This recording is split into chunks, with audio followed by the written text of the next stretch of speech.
नमस्कार, दर्श न्यूज में आपका स्वागत है। मैं हूं आपके साथ विशाल।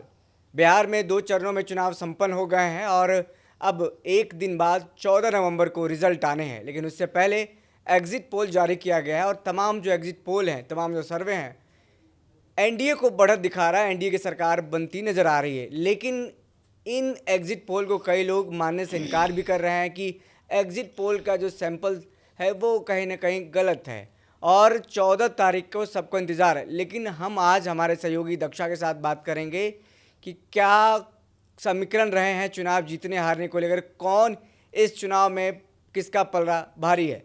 दक्षा, तो आपने इतना सारी जगहों पर घूमा, देखा, क्या कुछ आपने देखा और क्या लगा कौन जीत रहा है? इंडिया गठबंधन को तो लोग कह रहे हैं कि जीतेंगे नहीं एग्जिट पोल में, एनडीए को बढ़त बता रहे, तो आप क्या देखते हैं इसमें? देखिए, सबसे बड़ी बात है सबसे पहले तो समझने वाली कि नीतीश कुमार के जो वोटर्स हैं वो इंटैक्ट वोटर्स। जी। लेकिन ये बात भी आपको देखना पड़ेगा, जो मुस्लिम वोट करते थे नीतीश कुमार को, वो अब थोड़ा बहुत आरजेडी की तरफ टर्न आउट हुए। उसका भी कारण है क्योंकि वो लोग देख रहे हैं कि नीतीश कुमार फेस नहीं है अब। नीतीश कुमार बीमार हो चुके हैं, ये तो हर जगह जग जाहिर है, पर पता नहीं क्यों लोग इसको एक्सेप्ट करने को तैयार नहीं है। कोई भी ग्राउंड पे आप जाए तो नीतीश कुमार के काम की हर जगह चर्चा है, हर ओर तारीफ है, हर कोई ये कहता है कि नीतीश कुमार जैसा मुख्यमंत्री नहीं हो सकता है। लेकिन ये भी समझना है आपको कि नीतीश कुमार अब फेस नहीं होने जा रहे हैं एनडीए गठबंधन का। हाँ, अगर एनडीए गठबंधन की सरकार बनती है तो उस केस में मुख्यमंत्री उन्हीं को बनाया जाएगा। लेकिन कुछ समय के बाद जो बातें हम काफ़ी दिन से चर्चा कर रहे हैं, आपने भी इस बात को रखा था और हम भी कह रहे हैं कि भाई कुछ दिन तक उनको रखा जाएगा मुख्यमंत्री के तौर पर, लेकिन फिर उनकी हालत का, उनके स्वास्थ्य का एक जो है बहाना लेकर के उनको साइड कर दिया जाएगा, कोई दूसरा पद दे दिया जाए, वो अलग चीज़ है। अब यह सबसे बड़ी चीज़ है, अब ये समझने की कोशिश की जा रही है, जिस चीज़ को लेकर चर्चा हो रही है वो 10,000 रुपये जो महिलाओं को दिए गए हैं, जिसको लेकर के ये भी कहा जा रहा है कि महिलाओं पर सबसे ज़्यादा इफेक्ट पड़ेगा, सबसे ज़्यादा महिलाएं जो इससे प्रभावित होंगी। लेकिन आप ये क्यों नहीं समझते कि महिलाएं पहले से ही नीतीश कुमार से प्रभावित हैं? अब रही बात मुस्लिम महिला की, यादव महिला की, जो एमवाई समीकरण तेजस्वी का है, वो महिलाएं कहाँ इंटैक्ट हुई हैं? ग्राउंड लेवल पे आपने भी देखा है, कई ग्रामीण बस्ती में आप गए हैं, आपने भी देखा है कि इस चीज़ का कोई असर नहीं है। महिलाएं तो साफ कह रही कि हाँ ठीक है, 10,000 हमको मिला है, हम 10,000 लेंगे, लेकिन हम वोट नहीं करने वाले हैं, हम वोट नहीं करने जा रहे हैं।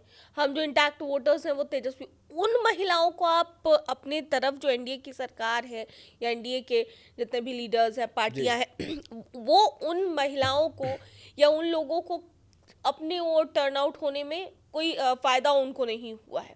तो ये भी एक बड़ा फैक्टर है। अगर हम दूसरा सवाल ले लें आपसे, इस बार देखिए मतदान के जो आंकड़े हैं बहुत ज़्यादा बड़े हैं, हाईएस्ट परसेंटेज इस बार देखे गए हैं।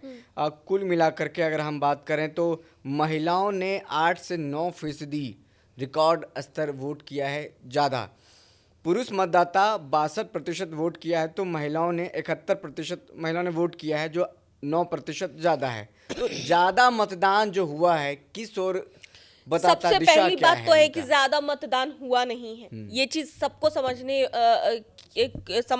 की चीज है कि मतदान की अगर बात की जाए तो स्पेशल इंटेंसिव रिवीजन लागू किया गया बिहार में, और कई सारे मतदाता जो हैं उनका नाम जो है वो वोटर लिस्ट से काटा गया है। कई सारे ऐसे वोटर्स थे। अभी भी कई सारी गड़बड़ियां, अगर एनडीए की सरकार के लिए इलेक्शन कमीशन ये कह रहा है कि एसआर पूरी तरीके से, अच्छी तरीके से बिहार में एसआईआर का जो काम है वो हुआ, तो ऐसा कहीं नहीं है। कई सारी गलतियां, कई सारी त्रुटियां अभी भी है। तो ऐसे केस में कई ऐसे लोग भी हैं जो जिंदा हैं लेकिन उनका नाम वोटर लिस्ट से कट गया है। तो ऐसे कई सारे वोटर्स वोटर लिस्ट में से कटे, और ये भी एक कारण है कि मतदान का जो परसेंटेज, जो प्रतिशत है, वो बढ़ता हुआ कहीं ना कहीं नजर आ रहा है। दूसरी ओर अगर महिलाओं की बात करें तो महिलाएं तब भी वोट करती थी और आज भी महिलाएं वोट कर रही हैं। इसमें कोई नई बात नहीं है। जी। तो आप क्या देख पा रहे हैं, कितना क्या नंबर देना चाहेंगे आप, किसको जिता, मतलब जीत का जो आंकड़ा है जो महागठबंधन की तरफ है फिर एनडीए की तरफ है? देखिए, एग्जिट पोल की अगर बात की जाए तो सभी एग्जिट पोल कहीं ना कहीं बढ़त अगर किसी को दिखा रहे हैं तो वो है एनडीए एनडीए। को। लेकिन ये भी समझना है कि महागठबंधन का भी परफॉर्मेंस कोई बुरा नहीं है। कई ऐसी जगह है जहां पर महागठबंधन ने बहुत अच्छा परफॉर्म किया है, और कई ऐसी जगह है जहां पर कहीं ना कहीं वो जो वोट प्रतिशत है या फिर आप कह लें कि सीट, इस बार कई ऐसी सीटें हैं जहां पर महागठबंधन अच्छा परफॉर्म कर रही है और निकलने के पूरे चांसेस है। हालांकि किस्मत या तो एनडीए की अच्छी होती है, महागठबंधन के नेताओं की अच्छी होती है, ये डिपेंड करता है, ये तो जब नतीजे आएंगे तभी पता चलेगा। लेकिन अगर महागठबंधन की ओर आप देखें तो महागठबंधन का परफॉर्मेंस टोटली अगर किसी पर बेस्ड है तो टोटली वो कांग्रेस पर बेस्ड है, टोटली वो वीआईपी पे बेस्ड है। अब वीआईपी के परफॉर्मेंस की अगर बात की जाए तो वीआईपी की परफॉर्मेंस कोई बहुत खास नहीं है, वो आप भी जान रहे हैं। बिल्कुल। क्योंकि मुकेश सैनी चुनाव नहीं लड़े, अपने भाई को भी वो चुनाव लड़ा रहे थे तो वो भी बैकफुट पे आ गए। बिल्कुल। तो मुकेश सैनी का कोई परफॉर्मेंस ज्यादा अच्छा नहीं है। कांग्रेस की अगर बात कर ली जाए, कांग्रेस बहुत ज्यादा अच्छा इस चुनाव में तो नहीं कर रही है, हाँ अगले चुनाव में, लेकिन हाँ कांग्रेस की मेहनत है, कांग्रेस अच्छा परफॉर्म कर सकती है, कुछ सीटें बढ़ सकती है, 2 से 3 सीटें बढ़ेंगी, 4 सीटें 5 सीटें बढ़ने का अनुमान जो है वो राजनीतिक जो विशेषज्ञ हैं ये तमाम चीजें कह रहे हैं कि 2-4 सीटें बढ़ सकती हैं, लेकिन कांग्रेस भी नहीं मतलब इन सीटों पर। तो टोटली आप देखिए, पिछले बार भी अगर चुनाव की बात करें तो 12,000 वोटों से तेजस्वी यादव सरकार बनते बनते चूक गए थे। और इस बार भी कोई ऐसा नहीं है कि आरजेडी के विधायक कम है, लार्जेस्ट पार्टी बनकर सामने आई थी आरजेडी। और इस बार के चुनाव की भी अगर बात की जाए तो इस बार के चुनाव में भी अगर तेजस्वी यादव का परफॉर्मेंस अच्छा रहा तो पार्टी कहीं ना कहीं उभर कर सामने आ सकती है। लेकिन सरकार बनेगी या नहीं बनेगी ये टोटली डिपेंड करेगा कांग्रेस और वीआईपी के परफॉर्मेंस में। दूसरी ओर हम एनडीए की भी बात अगर कर ले तो एनडीए में भी आप देखेंगे कि जीतन राम मांझी जी को भी छोड़ दिया जाए। जीतन राम मांझी का भी परफॉर्मेंस पिछले चुनाव में भी अच्छा था, तभी उनके 4 विधायक हैं। बिल्कुल। जीतन राम मांझी को छोड़ दीजिए। अब एनडीए का पूरा जो परफॉर्मेंस है वो डिपेंड करता है किस पे, तो वो है चिराग पासवान और दूसरे हैं उपेंद्र कुशवाहा, क्योंकि उपेंद्र कुशवाहा खुद ही चुनाव हार गए लोकसभा जी। तो उपेंद्र कुशवाहा से ज्यादा कुछ आप उम्मीद कर नहीं सकते हैं। रही बात चिराग पासवान की तो 29 सीटें उनको जो मिली, ठीक है, 29 सीटों को लेकर काफी खुश हो रहे थे चिराग पासवान। हम लोगों ने भी इंटरव्यू किया था, 100% स्ट्राइक रेट की बात करते हैं लोकसभा में। लेकिन लोकसभा भी आपको समझने की बात है, और ये जनता भी अच्छी तरीके से समझती होगी कि लोकसभा लोग केंद्र को देखकर प्रधानमंत्री के चेहरे पर, कि हमको प्रधानमंत्री किसको बनाना है, उनके चेहरे पर वोट दिया जा रहा है। लेकिन यहाँ पर तो जनता अपना स्थानीय विधायक चुनेगी ना। तो ऐसे में कई ऐसी जो सीट्स थी जो चिराग पासवान को मिली है, उस सीट पर ना तो कभी बीजेपी लड़ी तो कभी जीत पाई है, और 12 सीटें ऐसी है चिराग पासवान की जिन सीटों पर चिराग पासवान के अपने खुद के प्रत्याशी हैं जो पहले से तैयारी कर रहे थे। बाकी के प्रत्याशियों की अगर बात की जाए तो बाकी के जो प्रत्याशी हैं चिराग पासवान के, वो बीजेपी ने ऐसे ही दिया है। आपने कभी उनका नाम भी नहीं सुना होगा कि ये लोक जनशक्ति पार्टी रामविलास, या लोक जनशक्ति पार्टी जब रामविलास पासवान जी के समय में हुआ करती थी तो उस समय हिस्सा रही है। तो चिराग पासवान का परफॉर्मेंस कैसा होगा, अभी भी अगर बात की जाए तो 4 से 5 या 6 सीटें आने की ही आशंका चिराग पासवान की जताई जा रही है। और बहुत बहुत ज़्यादा मैटर करेगा चिराग पासवान का परफॉर्मेंस एनडीए की सरकार को बनाने में। उपेंद्र कुशवाहा की परफॉर्मेंस बहुत ज़्यादा मैटर करेगी। जीतन राम मांझी फिर भी वो जीत जाते हैं, उनके बारे में बात करना बेकार होगा। लेकिन अगर महागठबंधन और एनडीए दोनों में ये एक जो फैक्टर है, दोनों पार्टियां, ये बहुत इंपॉर्टेंट है, और यही दोनों तय करेंगी कि दोनों पार्टियां दोनों जो पार्टी हैं दोनों खेमे में, तो इन लोगों का परफॉर्मेंस कैसा रहता है, इस पर ही सरकार बनेगी। हम लोग अब आखिरी कंक्लूजन पर पहुंचते हैं और आपसे जानना चाहेंगे दक्षा कि हम एमवाई की बात करते हैं, उस एमवाई की नहीं, मुस्लिम यादव नहीं, महिला और युवा क्या तेजस्वी के साथ है या फिर गया है महिला और युवा? जिस तरीके से तेजस्वी यादव ने वादा किया था हर घर नौकरी देंगे, युवा आयोग बनाएंगे, युवाओं के लिए जो सरकारी एग्जाम की परीक्षा निकलते निःशुल्क होगा, और आने जाने के जो किराए हैं वो सरकार वहन करेगा। क्या उन सब पर युवाओं ने भरोसा किया है? बिल्कुल भरोसा जताया। देखिए, अब बिहार को भी चाहिए चेंजेस, ठीक है।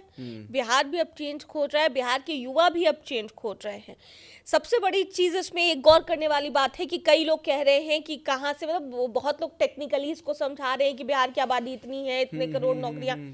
ये भी तो समझने की जरूरत है कि कई लोग पहले से सरकारी नौकरी में हैं, कई लोग अपना बिजनेस लेकर के बैठे हैं, कई लोग पहले से काम कर रहे, कई लोग बिजनेस मैन हैं और बहुत तरीके का काम खुद का वो अपना कर रहे हैं, जो सेटल है पूरी जो तरीके सेटल से। है पूरी तरीके से। तो जो सरकारी नौकरी वाली बात जहां तक सामने आ रही है, तो तेजस्वी यादव की अगर सरकार बनती है तो एक चीज आपको भी गौर करने वाली बात है कि अगर मान लीजिए कि उनकी सरकार बनती है, जनता उनको मौका देती है, जितने वादे तेजस्वी ने कर दिए कि महिलाओं को 30,000 देंगे, हम जीविका दीदियों को इतना पैसा दे देंगे, ये कर देंगे, उनके लिए कर देंगे, गैस सिलेंडर 500 कर देंगे, 200 यूनिट फ्री कर देंगे, बिजली फ्री कर देंगे, जो भी उनके मैनिफेस्टो में अगर उठाकर उनका पढ़ लिया जाए तो जो भी चीजें हैं, खैर वो अलग बात है। अब नौकरी की अगर बात है कि इतना अगर हर घर सरकारी नौकरी का वादा तेजस्वी ने कर दिया है कि इतनी नौकरियां हम देंगे, अब सोचिए अगर वो सरकार में आते हैं तो जनता का कितना प्रेशर उन पर रहेगा। पहली बार सत्ता में आएंगे तेजस्वी यादव,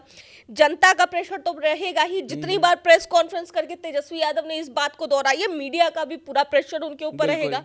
ऐसे भी मीडिया से वो हड़कते हैं। अगर विपक्ष रहेगा तो विपक्ष का भी पूरा प्रेशर रहेगा। विपक्ष में अगर बीजेपी रहेगी या जेडीयू रहेंगे, खैर आगे का सिनारियो या आगे का समीकरण वो अलग चीज है, बट विपक्ष भी हमलावर रहेगा। तो जो इतना प्रेशर क्रिएट होगा, ठीक है, वो हर घर रोजगार नहीं देंगे, वो 1/4 तो देंगे ना।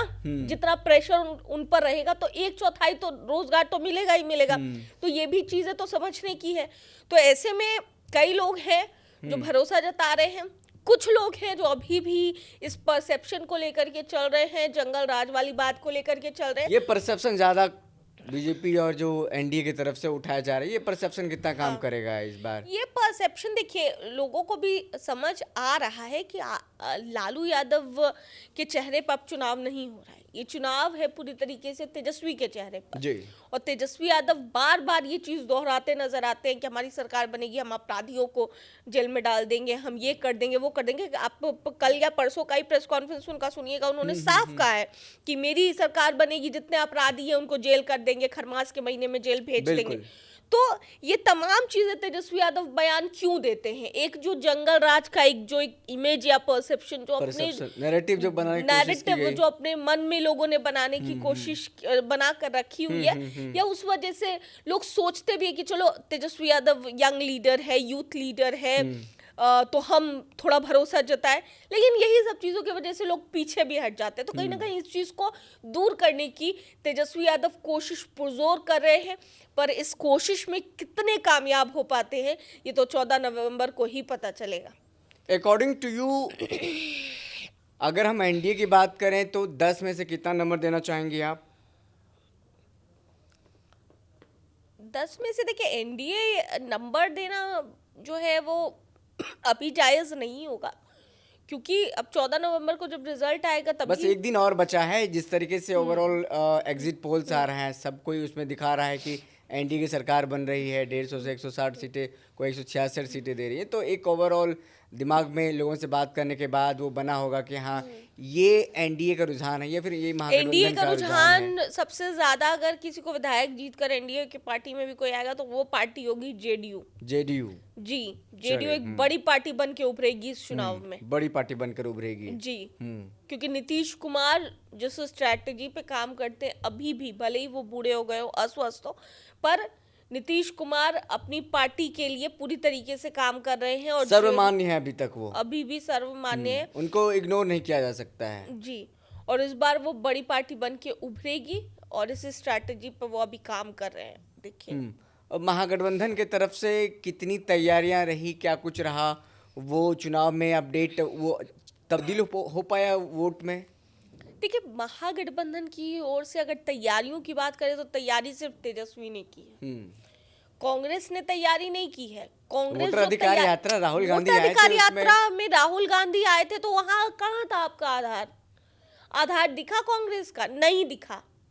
वहां पर आधार क्या था उनका? वो आधार जो था, जो लोग भी थे, वोटर अधिकार यात्रा कवर करने वाले, हम खुद जर्नलिस्ट हैं, आपने जी, भी कवर किया है बिल्कुल। विशाल, आपको भी ये चीज अच्छे से पता होगी कि जो ग्राउंड पे जो लोग खड़े थे, जो कांग्रेस के झंडे लेकर के, वो खुद आरजेडी के सपोर्टर्स थे। तो इस बेसिस पे कह देना कि हमारे जो कार्यकर्ता है वो स्ट्रांग है, कहाँ स्ट्रांग है आपके कार्यकर्ता? बूथ लेवल पे कहाँ है आपके कार्यकर्ता? बूथ लेवल छोड़ दीजिए, डिस्ट्रिक्ट लेवल छोड़ दीजिए, प्रखंड लेवल पे आपके कार्यकर्ता नजर आ रहे हैं? नहीं आ रहे हैं। तो इस चीज को लेकर के तैयारी नहीं थी कांग्रेस की। कांग्रेस पूरी तरीके से 2029 के लिए क्लियर है, उनकी स्ट्रैटेजी क्लियर है। अल्लाह भी अगर काम करे तो विधानसभा से उनको कोई लेना देना नहीं है। अगर विधानसभा से उनको लेना देना होता तो कई ऐसी सीटें हैं जो बेकार की सीट है, जिन पर पता है कि महागठबंधन नहीं जीत पाई अभी तक। अच्छा। और वो सीटें कांग्रेस कभी चाहती भी नहीं थी। पहले भी इस चीज का जिक्र कांग्रेस ने किया है, उन्होंने साफ कहा कि हमको ऐसी सीटें मिली थी इसी जहां पर हम लोग नहीं जीत पाए, हमारे मनपसंद सीटें नहीं थी, इसी वजह से हम लोग वहां पे हारे। याद है ना आपको साल 2020 का चुनाव? तो यही कारण है कि अभी भी कांग्रेस को कोई ज्यादा खास इससे लेना देना नहीं है। तेजस्वी तैयारी कर रहे हैं अपने लिए, तेजस्वी को मुख्यमंत्री बनना। और आपने देखा कितनी रैलियां तेजस्वी कर रहे थे दिन भर में। राहुल गांधी ने कितनी रैलियां की? टोटल 16 रैलियां की है इस पूरे चुनाव में। 13 रैलियां प्रियंका गांधी ने की है। तेजस्वी एक दिन में तेजस्वी ने एक दिन में 170 रैलियां की है। अब बताइए, ओवरऑल 170 ओवरऑल एक दिन में तमाम महागठबंधन के प्रत्याशियों के लिए जो सभाएं, रैलियां की बात अगर जहां पर हो रही है, तो टोटल 170 रैलियां।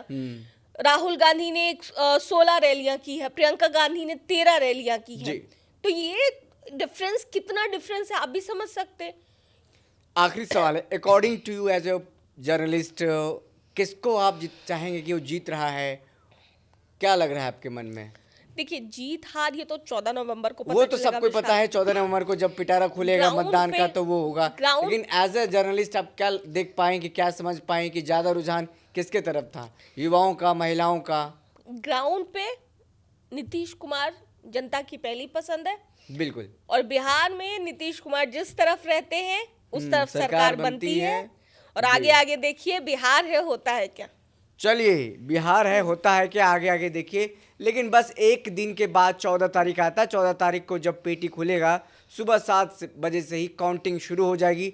जैसे जैसे रुझान बढ़ता जाएगा, पूरा जो डिटेल है वो बताएंगे, कौन कहाँ आगे हो रहा है, कौन कहाँ पीछे हो रहा है। कई सारे इस बार हॉट सीट है, कई सारे मंत्री हैं जो मैदान में है, चुनावी जंग में है। इस बार देखना होगा हारते हैं या फिर उनकी नैया बच जाती है। फिलहाल देखते हैं 10 न्यूज़। बहुत बहुत शुक्रिया।